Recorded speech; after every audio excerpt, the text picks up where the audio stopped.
Okay, so for most rotary stability exercises or just floor-based core exercises, it's very important that you find your points of contact on the floor and where you're stabilizing from. So you'll see here, I'm in a bear plank. I have 4 points of contact. Essentially, a good thought to think of is that you are using your entire body to keep the floor from rising up.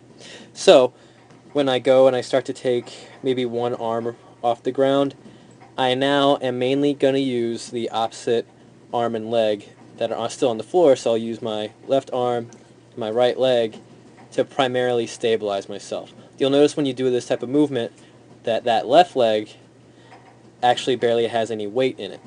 So you are going to use these ones that are down to keep the floor away. Don't let the floor rise. So you really want to find the floor. You're going to want to distribute your weight evenly among these 2 points.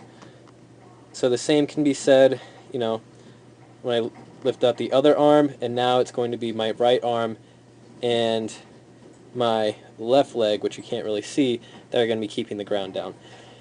If you meet the force of the floor equivalently, you're going to notice that the hips don't move. So essentially the whole time when I'm doing this, when I am pushing into the floor right, it's going to keep my pelvis and my shoulder girdle very level and very stable. I want you to pretend you have a glass of water balancing on each spot. Okay. Now this can be applied to almost any movement. So right here I'm also going to do it with a contralateral arm and leg lift. So now I only have my left arm and right leg on the floor, and because I am using them to push the floor away, it's easier for me to stabilize rather than just trying to keep everything up. Okay, and here's the other side.